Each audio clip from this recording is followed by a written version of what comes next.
ಇರಾನ್ನ ತಂತ್ರಗಾರಿಕೆ ಧ್ವಂಸ.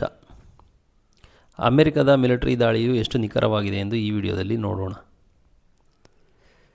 ಕೇವಲ 48 ಗಂಟೆಗಳ ಅಂತರದಲ್ಲಿ ಇರಾನ್ನ ತಂತ್ರಗಾರಿಕೆಯ 3 ಪ್ರಮುಖ ಸ್ತಂಭಗಳನ್ನು ಧ್ವಂಸ ಮಾಡಿದೆ. ಇರಾನ್ ಚಾಬಾರ್ ನಿಯಂತ್ರಣ ಗೋಪುರ, ಮರೀನಾ ಫಿಯರ್ಸ್ ಮತ್ತು ಟೆಹರಾನನ್ನು ಚೀನಾ ರಷ್ಯಾಗೆ ಸಂಪರ್ಕಿಸುವ ರೈಲ್ವೆ ಸೇತುವೆಗಳನ್ನು ಅಮೆರಿಕ ಪಡೆ ವ್ಯವಸ್ಥಿತವಾಗಿ ನಾಶ ಮಾಡಿದೆ. ಈ ಸಂಘರ್ಷವು ಪ್ರಾರಂಭವಾದಾಗಿನಿಂದ ಇರಾನ್ ಒಂದು ನಿರ್ದಿಷ್ಟ ತಂತ್ರಗಾರಿಕೆಯನ್ನು ಅನುಸರಿಸುತ್ತಿತ್ತು. ಅವರು ಅಮೆರಿಕದೊಂದಿಗೆ ನೇರ ಯುದ್ಧದಲ್ಲಿ ಗೆಲ್ಲಲು ಸಾಧ್ಯವಿಲ್ಲ ಎಂದು ತಿಳಿದಿದ್ದರು. ಆದ್ದರಿಂದ ಅವರ ಉದ್ದೇಶ ಮಿಲಿಟರಿ ವಿಜಯವಲ್ಲ, ಬದಲಾಗಿ ಅಸ್ತಿತ್ವದ ಉಳಿಯುವಿಕೆ. ಇದರ ಅಡಿಪಾಯದ 3 ಸ್ತಂಭಗಳ ಮೇಲೆ ನಿಂತಿತ್ತು. ಅವುಗಳು ಯಾವುವೆಂದರೆ, 1. ಹರ್ಮುಜ್ ಜಲಸಂಧಿ. ಇದು ಜಾಗತಿಕ ತೈಲ ಮಾರುಕಟ್ಟೆ ಮೇಲೆ ಇರಾನ್ಗೆ ಇದ್ದ ಅಸ್ತ್ರವಾಗಿತ್ತು.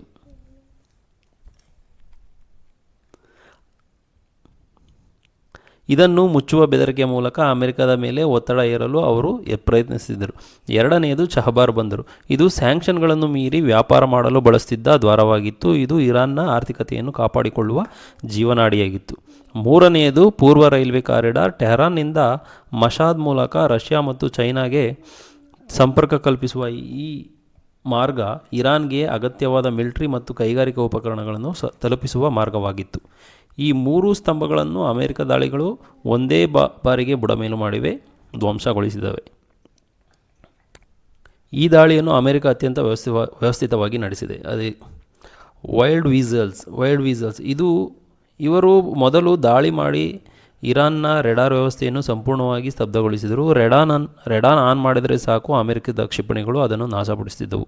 ಇದು ಕೇವಲ ಭೌತಿಕ ದಾಳಿಯಲ್ಲ, ಇದು ಇರಾನ್ನ ರೆಡಾರ್ ಆಪರೇಟರ್ಗಳ ಮನೋಸ್ಥೈರ್ಯವನ್ನು ಕುಗ್ಗಿಸುವ ಕೆಲಸವಾಗಿತ್ತು. 2ನೇದು ಸ್ಟ್ರೈಕ್ ಈಗಲ್ ಮತ್ತು ಬಾಂಬರ್ಗಳು. F-15E ಮತ್ತು B-1B ಲ್ಯಾನ್ಸರ್ ವಿಮಾನಗಳು ಅತ್ಯಾಧುನಿಕ ಕ್ಷಿಪಣಿಗಳ ಮೂಲಕ ದಾಳಿಗಳನ್ನು ನಿಖರವಾಗಿ ತಲುಪಿದವು. 3ನೇದು ನೌಕಾಪಡೆ.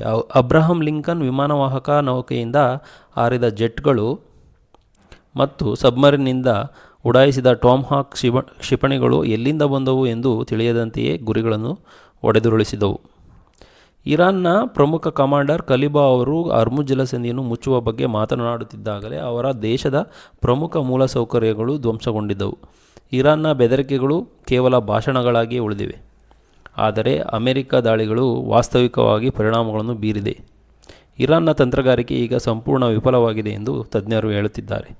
ಅಮೆರಿಕದ ಅಧ್ಯಕ್ಷರನ್ನು ಒತ್ತಿದ ವಿಮಾನವನ್ನು ಗುರಿಯಾಗಿಸಲು ಇರಾನ್ ಯತ್ನಿಸಿದಾಗ ಅಮೆರಿಕ ಅತ್ಯಂತ ಹಳೆಯದಾದರೂ ಸುರಕ್ಷಿತವಾದ ವಿಮಾನವನ್ನು ಬಳಸಿ ತಮ್ಮ ಭದ್ರತೆಯ ಸಾಮರ್ಥ್ಯವನ್ನು ಸಾಬೀತುಪಡಿಸಿಕೊಂಡಿದ್ದಾವೆ.